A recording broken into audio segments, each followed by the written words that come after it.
Have you ever found yourself thinking, I'm just not a creative person? Like great ideas are reserved for a special few? Well, what if I told you that's a total myth? That creativity is actually a skill you can learn, just like any other. Today, we're going to pry open the toolkit for creative thinking, and we'll be using the incredible work of Adair as our guide. So, let's start with the big question. Where do these amazing, game-changing ideas really come from? Do they just strike like a bolt of lightning out of the blue? A lot of us think that creativity means making something from absolutely nothing. But honestly, the truth is way more interesting, and a lot more empowering for all of us. Okay, this is the core idea from Adair that changes everything. We humans can't make something out of thin air. And that's a huge relief, right? It means you don't have to stress about inventing ideas from the void. Your real job as a creative thinker is to combine ideas or pieces that already exist, just in a new way. Henry Ford really nailed it with this one. He got that all the raw materials, all the concepts, the elements, the stuff of the universe, it's already here, all around us. The creative mind is just the one that sees the potential connections that other people miss. It's all about synthesis, not some kind of magic. So if creativity is just about making new combinations, then suddenly, it's a skill we can all get better at. But to be a good combiner, you need the right set of tools. So think of this explainer as us opening up a toolkit together, one filled with really practical instruments for generating new ideas. We're going to explore 3 essential trays of tools. So this first set of tools in our kit is all about perception. It's about training your brain to look at the world a little differently, to start spotting all those connections that are hiding right in front of you. First tool up, analogy. Our brains do this all the time, right? We try to understand something new by comparing it to something we already get. But for a creative thinker, analogy is a genuine superpower. It's a way to actively go hunting for models and solutions in the most unexpected corners. And this right here is what Adair calls having a wide span of relevance. Just look at this. A vet who's used to working with inflatable tubes comes up with a pneumatic tire.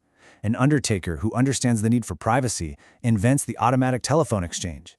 These breakthroughs only happen because these people applied knowledge from one world to a completely different one. They were connecting the dots that no one else saw. Here's an amazing example. The engineer Soichiro Honda was really struggling with a new motorcycle design. He just thought it looked ugly. So he takes a break, and he happens to see a statue of the Buddha. And right there, he sees an analogy between that serene, peaceful smile and the feeling he wanted for the front of his bike. That one little connection changed everything. Who sees a link between a Boots statue and a motorcycle? That is creative analogy in action. Now this leads us to a tool that's kind of like a two-sided coin. On one side, we make the strange familiar. Think about how the first cars were called horseless carriages. We just used what we knew to make sense of something new. But the real creative magic happens when you flip that coin and you make the familiar strange. You have to look at the everyday things you totally take for granted and ask yourself, wait a minute, why is it like this? What am I just not seeing here? That's how you really restart the engines of your mind. Okay, so we've got our tools for conscious observation. Now for our second tray of tools. This one is all about tapping into the most powerful processor you own, your unconscious mind. Adair has a great name for this, the depth mind. And it's not some messy attic filled with old memories. A better way to think about it is like a super powerful, silent partner working in the background. It's constantly analyzing, synthesizing, and sorting information for you, even when your conscious brain is focused on something totally different. The author C.S. Forrester painted such a fantastic, vivid picture of how this works. An idea or a problem, it doesn't just get forgotten, it sinks down deep, where it can just sit and marinate, and connect with all the other timbers down there. And then, when you least expect it, it pops back up to the surface. But it's changed. It's grown. It's got, barnacles of new meaning stuck to it. So how do we actually get this silent partner to work for us? Well, it's basically a 3-step dance. First, you've got to do the hard work. You immerse yourself, you gather all the info, you really wrestle with the problem. Then, and this is the part we all forget, you switch off. You go for a walk, you listen to some music, you do the dishes. This is the incubation phase. And finally, you just drift, you wait, and you obey. When that idea finally surfaces, you have to be ready to grab it and act on it. Sleeping on a problem is the perfect example of this in action.